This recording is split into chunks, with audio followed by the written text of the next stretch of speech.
La confession, autrement nommée le sacrement de pénitence et de réconciliation. Le sacrement de pénitence, appelé aussi sacrement de la réconciliation ou confession, est le sacrement par lequel les chrétiens obtiennent la miséricorde de Dieu, le pardon de leurs péchés commis après le baptême, et sont réconciliés avec Dieu et avec l'Église. Dieu notre Père nous a montré sa miséricorde. Par la mort et la résurrection de son Fils, il a réconcilié le monde avec lui, et il a envoyé l'Esprit Saint pour la rémission des péchés. Par le ministère de l'Église, il nous donne le pardon et la paix. L'Église exerce le ministère de la réconciliation par l'annonce de l'Évangile et par l'administration des sacrements de baptême et de pénitence. Le péché est une offense contre Dieu. Il est évident que Dieu seul, l'offensé, a le pouvoir d'en accorder le pardon à la créature qui l'a commis. Les Juifs disaient « Qui peut remettre les péchés sinon Dieu seul ?» Ce pouvoir de pardonner, Jésus-Christ, le Fils de Dieu fait homme, l'a exercé lui-même en de nombreuses circonstances, pendant les 3 années de sa vie publique. Et par tous ses actes, comme par toutes ses paroles, il nous a montré quel trésor de bonté, de miséricorde, de pardon il y a dans le cœur de Dieu à l'égard du pécheur, dès que celui-ci témoigne un peu de repentir. Or ce pouvoir tout divin de remettre les péchés, Jésus l'a conféré à ses apôtres et à leurs successeurs.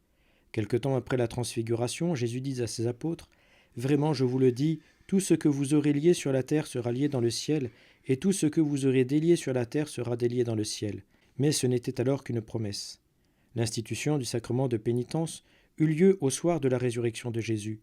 Le Seigneur vint au milieu de ses disciples et leur dit « Recevez l'Esprit Saint. Ceux à qui vous remettrez les péchés, ils leur seront remis. Ceux à qui vous les retiendrez, ils leur seront retenus. » Saint Jean, chapitre 20. Le pardon que Jésus nous a mérité sur la croix est mis à notre portée dans le sacrement de pénitence. Par l'absolution, nous sont appliqués les mérites du sang de Jésus. Quand l'Église pardonne, c'est au nom de Jésus et par fidélité à Jésus. Les prêtres ont recueilli cette obligation de pardonner dans un esprit de large miséricorde les chrétiens repentants qui avouent leurs fautes et s'apprêtent à les réparer. Le sacrement de la réconciliation est une merveille de l'amour et de la miséricorde infinie du Seigneur, heureux d'agir en sauveur, de pardonner, de libérer les âmes de la servitude du péché et du démon et de les combler de sa vie divine. Le sacrement de pénitence est le sacrement de la réconciliation avec Dieu. Il nous permet de renouer avec lui, car le péché mortel en sépare, le péché véniel en éloigne. La confession est un contact purifiant avec le Christ. Elle est une résurrection. Elle nous rend la jeunesse et la nouveauté de notre baptême. Ce remède divin qu'est le sacrement de pénitence corrige les faux pas, efface les péchés, soigne les blessures, procure avec la purification de l'âme la paix de la conscience, apporte une augmentation de vie divine, introduit davantage dans l'amitié de Dieu et provoque à de nouveaux efforts vers la perfection.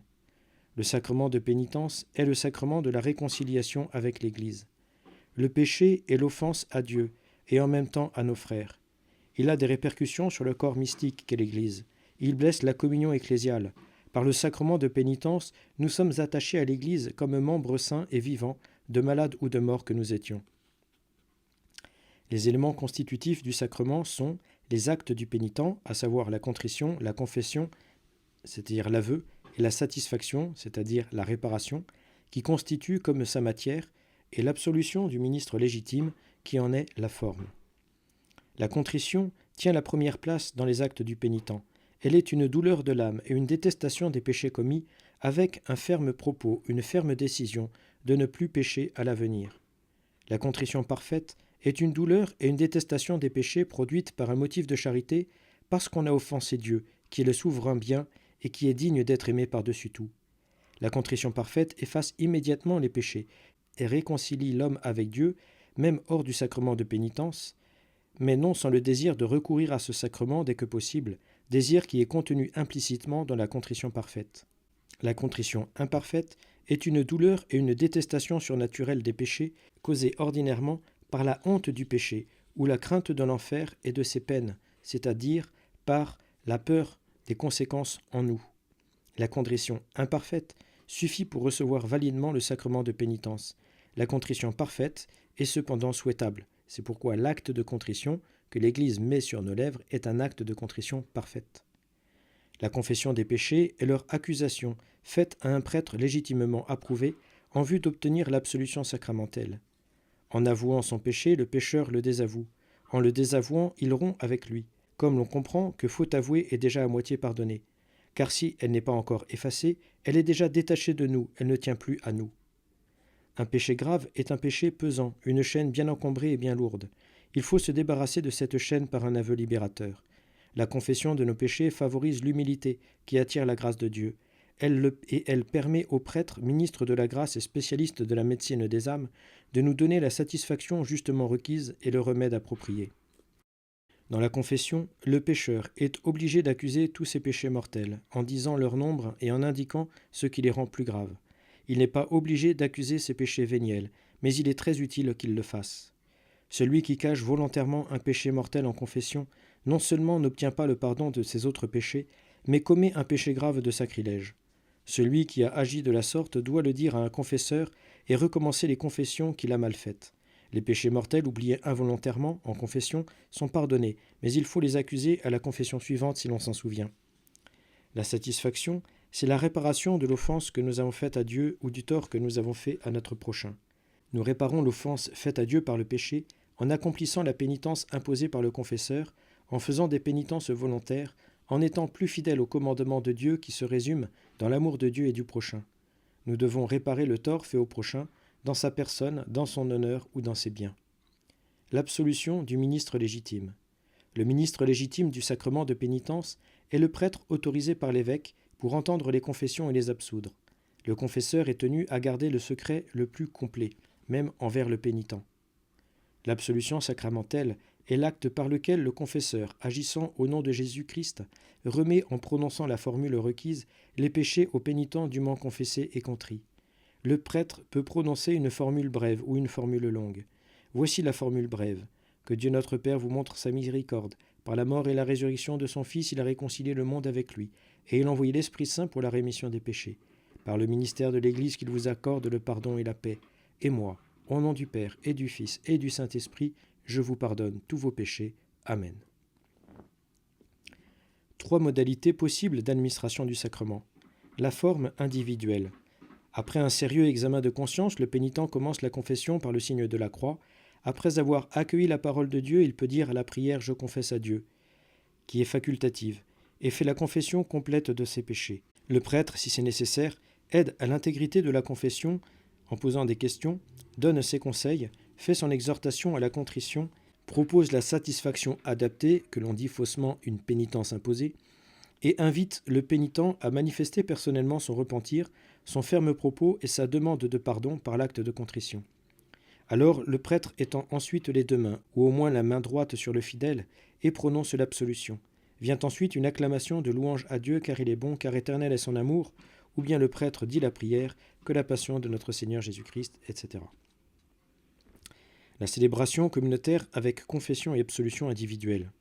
Cette cérémonie collective manifeste plus clairement la nature ecclésiale de la pénitence. Car les fidèles, tous ensemble, écoutent la parole de Dieu, se reconnaissent pécheurs et invoquent la miséricorde de Dieu. Le rite comprend 3 parties, liturgie de la parole et prière appropriée, confession et absolution individuelle, action de grâce et proclamation en commun de la joie d'être réconciliés. Cette célébration a le double avantage de réunir l'acte communautaire et l'acte personnel. La célébration communautaire avec réconciliation collective et absolution unique et générale. Mais cette forme a un caractère exceptionnel. Elle peut être une nécessité dans certains cas spéciaux, permis par l'évêque. Du côté des pénitents, il est requis pour la validité de l'absolution reçue collectivement qu'ils aient les dispositions voulues de contrition, de ferme propos, de ne plus pécher, de réparer les scandales ou dommages éventuellement causés, et aussi qu'ils promettent de faire la confession individuelle des péchés graves, c'est-à-dire mortels, qu'ils ont sur la conscience dès qu'ils le pourront. S'ils ont des péchés graves, ils ont l'obligation de se confesser avant de pouvoir recevoir une seconde fois l'absolution collective. Quand faut-il se confesser ? Les personnes qui sont conscientes d'avoir commis un ou plusieurs péchés mortels sont tenues de se confesser au moins une fois par an, comme le demande l'Église, lorsqu'elles désirent communier ou recevoir un sacrement, et lorsqu'elles sont en danger de mort. Si quelqu'un a le malheur de commettre un péché mortel, la première chose à faire sans tarder est un acte de contrition parfaite pour rentrer dans l'amitié du bon Dieu, remettre Dieu en numéro 1 dans notre cœur. Il faut ensuite ne pas trop attendre pour se confesser, afin d'être plus sûr de son pardon, de recevoir la grâce sacramentelle qui aidera à éviter le péché. L'Église exhorte les chrétiens à la confession fréquente, même ceux qui n'offensent pas Dieu gravement. La confession fréquente est un soutien très précieux pour l'indispensable conversion du cœur à l'amour du Père des miséricordes.